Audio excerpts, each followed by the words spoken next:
അങ്ങനെ ആദർശ് നയനയുടെ കൂടെ അടുക്കളയിൽ തന്നെ നിൽക്കുകയാണ് കേട്ടോ. എന്നിട്ട് നയന പറയുന്നുണ്ട്, ആദർശ് ചേട്ടാ എനിക്ക് തീരെ പിടിക്കുന്നില്ല കേട്ടോ. ആദർശേട്ടൻ പലപ്പോൾ പലതാ പറഞ്ഞത്, അതുകൊണ്ട് ദയവ് ചെയ്ത് എന്നെ ഇങ്ങനിട്ട് കരയിക്കരുത് എന്നൊക്കെ നയന പറയുമ്പോൾ ആദർശ് പറയുന്നുണ്ട്, ഒരിക്കലും ഇല്ല നയന, ഞാൻ ഈ പറഞ്ഞൊക്കെ സത്യ, എനിക്ക് നിന്നെ ഒരുപാട് ഇഷ്ടാ. നയന പറയുന്നുണ്ട്, പിണങ്ങിപ്പോയ ഭാര്യനെ തിരിച്ചു വിളിക്കാൻ ഭർത്താവ് വരുമ്പം ഒരുപാട് പ്രതീക്ഷയോടുകൂടി ആ പെണ്ണ് കയറി വരുന്നത്. പക്ഷെങ്കില് ആദർശന്റെ മനസ്സെന്താണെന്ന് ഞാൻ ഇപ്പോഴല്ലേ അറിഞ്ഞത്. മുത്തശ്ശനോടിട്ടല്ലേ ആദർശേട്ടൻ എന്നെ തിരിച്ചു വിളിച്ചോണ്ട് വന്നത്, അല്ലാതെ എന്നെ ഇഷ്ടപ്പെട്ടിട്ടൊന്നും അല്ലല്ലോ എന്നിങ്ങനെ പറയുന്നതിന് കേട്ടോ. ഈ സമയത്ത് അനാമികയും അനിയും കൂടി മുകളിൽ നിന്നും ഇറങ്ങി വരുന്നത് കണ്ട് ജാനകി ചിരിച്ചുകൊണ്ട് നിൽക്കുന്നതും കാണിക്കുന്നുണ്ട് കേട്ടോ. അതിനുശേഷം നയന പറയാണ്, അതെ എല്ലാം വിട്ടല്ലോ അല്ലേ, ഒന്ന് ടേസ്റ്റ് ചെയ്ത് നോക്കണോ?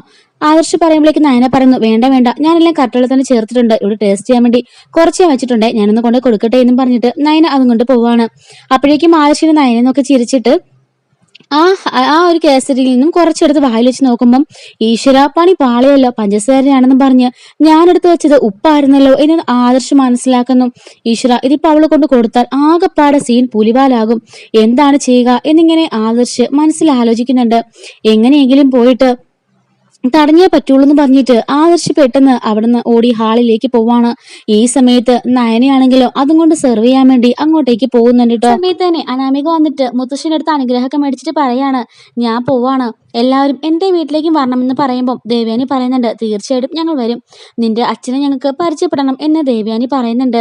അപ്പോഴേക്കും ആദർശ് ഹാളിലേക്ക് ഓടി വരുമ്പോഴേക്കും നയനയും അവിടെ വന്നിട്ടുണ്ട് കേട്ടോ. നയന എന്നിട്ട് ഇത് കഴിച്ചിട്ട് വന്നതിന് ശേഷം കഴിക്കാതെ പോയാൽ ശരിയാവില്ല എന്ന് പറയാണ്. ആദർശ് അയ്യോ വേണ്ട വേണ്ട എന്ന് പറയുമ്പോൾ എല്ലാരും നോക്കാണ്. എന്താ ആദർശ്, എന്താ നീ വേണ്ടെന്ന് പറഞ്ഞത്? അതെ ഇത് കഴിച്ചാൽ ശരിയാവില്ല, ഇതിനകത്ത് നിറച്ച് നെയ്യും നട്ട്സും ഒക്കെ, ഷുഗർ ആണെങ്കിലോ ഭയങ്കര കൂടുതലാണ്, ഇത് കഴിച്ചാൽ മോക്ക് ഹെൽത്തിന് ഭയങ്കര വിഷയം ഉണ്ടാവും.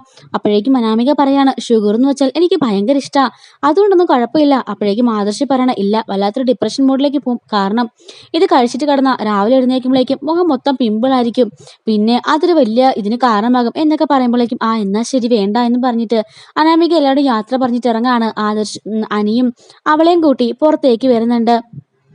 അപ്പോഴേക്കും അനാമിക പറയാണ്, ആദർശൻ അനിയുടെ ഏട്ടൻ ഭയങ്കര ഹെൽത്ത് കോൺഷ്യസ് ആണല്ലേ, അപ്പൊ അതെ അതെ എല്ലാവരും ഫിറ്റായിട്ടിരിക്കണമെന്നാണ് ചേട്ടന്റെ ആഗ്രഹം എന്ന് പറയുമ്പോൾ, പിന്നെ അനി എന്താ ഇങ്ങനെ ഇരിക്കുന്നതെന്ന് ചോദിച്ചിട്ട് അനാമിക കളിയാക്കുന്നുണ്ട്. എന്നിട്ട് പറയാണ്, അതുകൊണ്ടല്ലേ ഞാൻ എന്റെ നന്ദുവിന്റെ കൂടെ കൂടിയത്, അവള് കണ്ടില്ലേ ബ്ലാക്ക് ബെൽറ്റാ, ഭയങ്കര ഫിറ്റ് ബോഡിയാ, ഞാനിപ്പോ അവളുടെ കൂടെ കൂടിയിട്ട് എക്സസൈസ് ഒക്കെ ചെയ്യുന്നുണ്ട് എന്ന് പറയുമ്പോൾ, ഓ അവളോ, ആ മുട്ടച്ചിയെ എനിക്ക് കാണുന്നത് പോലും ഇഷ്ടമില്ല, അവളും അവളുടെ ഒരു അഹങ്കാരവും അവളുടെ നടപ്പും.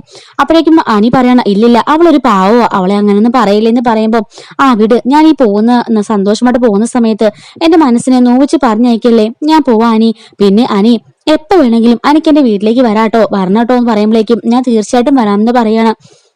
എന്റെ അച്ഛനും അമ്മയ്ക്കൊക്കെ അനിയെ ഭയങ്കരമായിട്ട് ഇഷ്ടപ്പെട്ടു, അതുകൊണ്ട് തന്നെ അനിക്ക് എപ്പോ വേണമെങ്കിലും എന്റെ വീട്ടിലേക്ക് വരാമെന്ന് പറഞ്ഞിട്ട് അവ പോവാൻ തുടങ്ങാണ്. എന്തായാലും ഞാൻ ഇങ്ങോട്ടേക്കും വരും എന്ന് പറയുമ്പോഴേക്കും അനി അയ്യോ എന്ന് വെക്കുമ്പോഴും, അതെന്താ അയ്യോ എന്ന് വെച്ചത്, അയ്യോ വേറൊന്നും കൊണ്ടല്ല, ഇവിടെ എല്ലാരും ഉണ്ടല്ലോ, എല്ലാരും തെറ്റിദ്ധരിക്കില്ലേ എന്നൊക്കെ പറയുമ്പം അതൊന്നും സാരില്ലെന്ന് പറഞ്ഞിട്ട് അനാമിക പോയിട്ട് വണ്ടിയിൽ കയറുകയാണ്. എന്നിട്ട് അനി ഞാൻ പോയിട്ട് വരാട്ടോ, അങ്ങോട്ടേക്ക് വരണം കേട്ടോ എന്നും പറഞ്ഞിട്ട് പോകുമ്പോഴേക്കും ഭയങ്കര ചിരിച്ച് ഇങ്ങനെ ഇതാക്കുമ്പോഴേക്കും അനി ആലോചിക്കുകയാണ്, ഈശ്വര ഇവളിത് എങ്ങോട്ടായി പോകുന്നത്, ഈ ട്രാക്ക് തന്നെ വേറെ റൂട്ടിലേക്കാണല്ലോ എന്നും പറയുന്നുണ്ട്.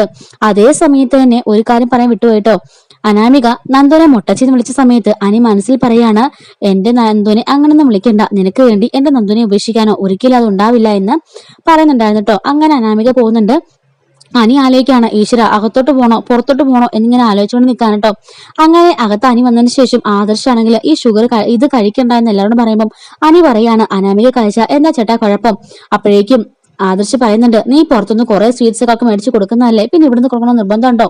അപ്പോഴേക്കും ദേവയാനിയൊക്കെ പറയുന്നുണ്ട്, അച്ഛനും മുത്തശ്ശനൊക്കെ കഴിക്കട്ടെ എന്ന്, മുത്തശ്ശന് BP അല്ലേ അതുകൊണ്ട് വേണ്ട, മുത്തശ്ശന് അസുഖം വന്നതിന് ശേഷം കഴിക്കില്ലെന്നല്ലേ ഡോക്ടർ പറഞ്ഞേക്കുന്നതെന്ന് പറയുമ്പോഴേക്കും, അസുഖമോ എന്നിങ്ങനെ ചോദിക്കുമ്പോഴേക്കും, അല്ല അന്ന് BP വന്ന് തലയിറങ്ങി വീണില്ലേ എന്ന് അങ്ങനെ ആദർശ് ചോദിക്കുമ്പോൾ നയനെന്ന് ചെറിയൊരു സംശയത്തോടെ നയന അങ്ങനെ നിൽക്കുന്നുണ്ട് കേട്ടോ. അങ്ങനെ ഞങ്ങൾക്ക് ആർക്കും കുഴപ്പമൊന്നും ഇല്ലല്ലോ എന്നും പറഞ്ഞിട്ട് അവർ ആ കേസിൽ നിർബന്ധപൂർവ്വം എല്ലാവരും എടുത്ത് കഴിക്കുന്നുണ്ട് കേട്ടോ. ആദ്യം തന്നെ അത് വായിൽ വെക്കുന്ന ജലജയാണ്, ഇതെന്തൊരു ഇതാണോ സ്വീറ്റ്, ഇത് നിറച്ചും ഉപ്പാണല്ലോ എന്ന് ചോദിക്കുമ്പോഴേക്കും നയന അങ്ങ് ആകെപ്പടെ അങ്ങ് വല്ലാണ്ടാവുകയാണ് കേട്ടോ. മുത്തശ്ശി ചോദിക്കാണ്, മോക്ക് എന്താ പറ്റിയേ, ഇത് നിറച്ച് ഉപ്പാ മോളെ, മധുരത്തിന് പകരം മോള് ഉപ്പാണ് ഇട്ടത് എന്ന് ചോദിക്കുമ്പോഴാണ് നയനയ്ക്ക് കാര്യം മനസ്സിലാകുന്നത്. നയന ഓർക്കാണ് ആദർശ് ഗീയിലേക്ക് പഞ്ചസാരയ്ക്ക് പകരം ഇട്ടത് ഉപ്പാണ് എന്നുള്ള കാര്യം നയന ഇങ്ങനെ ഓർക്കാണ്. എന്ത് പറ്റിയതാ മോളെ, മോൾ ഇതുവരെ എന്തുണ്ടാക്കിയാലും അതിനൊന്നും ഭയങ്കര ടേസ്റ്റ് ആയിരുന്നല്ലോ, ഇതിപ്പോ എന്താ പറ്റിയേ? അപ്പം ആദർശേ, ഇതുകൊണ്ടാണല്ലേ നീ ഇത് ആർക്കും കൊടുക്കരുതെന്ന് പറഞ്ഞത്? അപ്പോഴേക്കും ആദർശ് പറഞ്ഞ, അത് മുത്തശ്ശ, ഞാൻ അവിടെ വെച്ച് ടേസ്റ്റ് ചെയ്ത് നോക്കിയിരുന്നു, അപ്പം അത് ഉപ്പാണെന്ന് എനിക്ക് മനസ്സിലായി. ഞാൻ ഇങ്ങോട്ടേക്ക് കൊണ്ടുവന്ന് ഇങ്ങനെ പറയാൻ വന്ന സമയത്തിന് തന്നെ നയന അത് അവക്ക് കൊടുക്കാൻ വേണ്ടി ഒരുങ്ങി, അതുകൊണ്ടാന്ന് പറഞ്ഞിട്ട് ആദർശ് നയനയുടെ മുഖത്തേക്ക് നോക്കുമ്പോൾ നയന ഇങ്ങനെ അവനെ രൂക്ഷഭാവത്തിൽ നോക്കുകയാണ് കേട്ടോ. എന്താ നയനമോളെ, മോക്ക് എന്താ പറ്റിയെന്ന് ചോദിക്കുമ്പം നയന ഒന്നും മിണ്ടാ നിക്കാണ് കേട്ടോ. ജാനകി പറയണ, അതിപ്പോ വേറൊന്നും അല്ല അച്ഛാ, ഇപ്പൊ ഇവർ തമ്മിൽ ഭയങ്കര സ്നേഹത്തിലല്ലേ, അപ്പം ആദർശനോടുള്ള സ്നേഹം കാണും. ആദർശം അടുക്കളയിൽ ഉണ്ടായിരുന്നല്ലോ, രണ്ടുപേരും പരസ്പരം സ്നേഹിച്ചുകൊണ്ട് നിൽക്കുന്നതിനിടയ്ക്ക് ഉപ്പ് ഏതാ പഞ്ചസാര ഏതെന്ന് പോലും മോള് മറന്നു പോയിട്ടുണ്ടാവും. അതാന്ന് പറയുമ്പോഴേക്കും ജലജ പറയാണ്, കണ്ടില്ല ദേവിയാനി, സ്നേഹം കൊണ്ട് ഉപ്പ് മത്സരം വരെ മാറിപ്പോന്ന അവസ്ഥയിലേക്ക് അവരെത്തി എന്ന് പറയുന്നു. അപ്പോഴേക്കും അനി പറയാണ്, ഏട്ടനും ഏട്ടത്തിയും സ്നേഹത്തോടെ ഉണ്ടാക്കിയതാണെങ്കിൽ അത് ഉപ്പാണേലും കുഴപ്പമില്ല, നന്നായിട്ട് മധുരിക്കും അല്ലേ മുത്തശ്ശ എന്ന് പറയുമ്പോ മുത്തശ്ശൻ പറയാണ്, ശരിയടാ അനി നീ പറഞ്ഞത്, അവർ തമ്മിൽ നല്ല സ്നേഹത്തിലാണെങ്കിൽ ഉപ്പ് പോലും മധുരമാവെന്ന് പറയുമ്പോഴേക്കും നവി പറയാണ്, കണ്ടില്ലേ അവരെ ഉണ്ടാക്കിയത് ഉപ്പാണേലും അവരുടെ ജീവിതം മധുരിക്കുക. അപ്പോഴേക്കും അഭി പറയും, എന്റെ ജീവിതമാണല്ലോ കയ്പ് നിറഞ്ഞതാ എന്നിങ്ങനെ പറയുന്നുണ്ട്. പിന്നീട് കാണിക്കുന്നത് ആകെപ്പാടെ ഡിപ്രസ്ഡ് ആയിട്ടിരിക്കുന്ന നന്ദുവിനാണ് കേട്ടോ. നന്ദു ആകെപ്പാടെയും ടെൻഷൻ അടിച്ചിരിക്കുകയാണ്.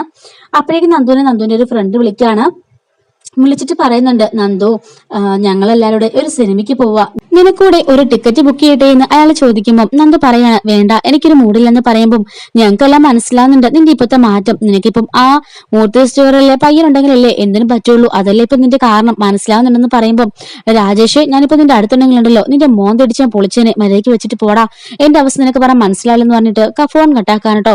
നന്ദു പറയണ, ഈശ്വര, എല്ലാരും ഞാൻ മാറിയെന്നാണല്ലോ പറയുന്നത്, ശരിക്കും എനിക്ക് എന്താ സംഭവിച്ചേ എന്നിങ്ങനെ ആലോചിക്കാണ്. അങ്ങനെ രാത്രി സമയത്ത് നന്ദു ഇങ്ങനെ വല്ലാത്ത അവസ്ഥയില് അകത്തേക്ക് വരുമ്പോഴേക്കും അവള് ചോദിക്കാണ്, എന്താ നിനക്ക് പറ്റിയെന്ന് ചോദിക്കുമ്പോ, ഒന്നുമില്ലമ്മേ, ചുമ്മാ ഞാൻ വന്നതാ, എന്താ എല്ലാരും ഞാൻ മാറിന്ന് പറഞ്ഞത്? അപ്പോഴേക്കും കനകം പറയാണ്, മാറിന്ന് പറഞ്ഞത് സത്യം തന്നെയാ, ഇങ്ങനെ വല്ല ആരോ നീ സൈലന്റായിട്ട് എന്തെങ്കിലും നടന്നിട്ടുണ്ടോ, ഒച്ചയും ബഹളം വെച്ച് ഈ രാത്രിയിലൊക്കെ നീ എന്തെങ്കിലും വീട്ടിൽ കയറിയിട്ടുണ്ടോ? കണ്ട സിനിമയിലും കണ്ട പറമ്പിലല്ലായിരുന്നോ നിന്റെ കളിയും കൂട്ടുമൊക്കെ, പക്ഷെ ഇപ്പോഴോ ഒന്നും ഇല്ലാതെ അകത്ത് കയറിയിരിക്കുന്ന നന്ദുവിനെ ഞാൻ ആദ്യമായിട്ടാ കാണുന്നത്, ടോട്ടലായിട്ട് നീ മാറിപ്പോയി എന്ന് പറയുമ്പോഴേക്കും എന്ത് പറയണ, ഇല്ല, എനിക്കൊരു മാറ്റവും ഇല്ല, അതൊക്കെ അമ്മയ്ക്ക് വെറുതെ തോന്നുക. അപ്പൊ കനകം പറയുന്നുണ്ട്, ഞാൻ നിന്റെ അമ്മയായതുകൊണ്ട് തന്നെ പറയുന്നത്, എനിക്ക് മനസ്സിലാകുന്നുണ്ട് നിന്റെ ഈ മാറ്റമൊക്കെ. ഓ, അമ്മ പറഞ്ഞു എന്താ എനിക്ക് മനസ്സിലായി, അനിയുടെ കാര്യമല്ലേ, എനിക്ക് അനിയായിട്ട് അങ്ങനെ ഒന്നുമില്ല, എന്റെ ഫ്രണ്ട് മാത്രം, ദയവച്ച് തന്നെ അമ്മ ഇതൊന്നും അച്ഛനോടും ചേട്ടത്തിമാരോടും പറയാൻ നിൽക്കണ്ട. അപ്പോഴേക്കും കനകം പറയാണ്, നിന്റെ അച്ഛൻ തന്നെയാ ആദ്യനോട് പറഞ്ഞത് നന്ദുമോക്ക് എന്തോ ഒരു മാറ്റം ഉണ്ടെന്നുള്ള കാര്യം, അതുകൊണ്ട് ഞാനിട്ടൊന്നും പറയണ്ട. അപ്പോഴേക്കും നന്ദു പറയുന്നുണ്ട്, എന്റെ മനസ്സിൽ അങ്ങനെ യാതൊരു പ്രശ്നവും ഇല്ല, ചെറിയൊരു മൂഡ് ഓഫ് അത്രേ ഉള്ളൂ, അതൊക്കെ മാറിക്കൊള്ളും, ഇനി അമ്മ അതൊന്ന് പറഞ്ഞ് ഊതിപ്പെരിപ്പിക്കാൻ നിൽക്കണ്ട എന്ന് നന്ദു പറയുന്നുണ്ട്. ഞാൻ ആരോടും പറഞ്ഞ് ഊതിപ്പെരിപ്പിക്കാനും നിൽക്കണ്ട, പക്ഷെ നിന്റെ മുഖം കണ്ടാൽ തന്നെ എല്ലാവരും മനസ്സിലാക്കും നന്ദു, നിനക്ക് നല്ല മാറ്റം ഉണ്ടെന്ന്. അങ്ങനെ കനകം മനസ്സിൽ ആലോചിക്കുന്നുണ്ട്, ഈശ്വര, അതിന് കവിഞ്ഞ എന്തെങ്കിലും സ്നേഹം നന്ദുവിന് അനിയോടുണ്ടോ എന്നിങ്ങനെ ആലോചിക്കുകയാണ്. അതിനുശേഷം നന്ദു ഇങ്ങനെ വെളിയിൽ വന്നിരുന്നിട്ട് വീണ്ടും ഇങ്ങനെ ആലോചിച്ചുകൊണ്ടിരിക്കുകയാണ് കേട്ടോ. അതായത് ആദ്യമായിട്ട് അനിയും അനാമികനെ നന്ദു അനിയുടെ കണ്ടുമുട്ടുന്ന രംഗമൊക്കെ. അങ്ങനെ അവൾ ഇറങ്ങി വരുമ്പോഴേക്കും ഇതെന്റെ ഫ്രണ്ടാണെന്ന് അനി പരിചയപ്പെടുത്തുമ്പോൾ സോറി പറയാൻ വരുന്ന രംഗങ്ങളൊക്കെ ഇങ്ങനെ അവളുടെ മനസ്സിലൂടെ ഇങ്ങനെ മാറി മറിഞ്ഞുകൊണ്ടിരിക്കുകയാണ് കേട്ടോ. നന്ദു ആണെങ്കിൽ ഒരു സമാധാനമില്ലാതെ വീണ്ടും അവനെ കുറിച്ച് തന്നെ ഇങ്ങനെ ചിന്തിച്ചുകൊണ്ടിരിക്കുകയാണ്.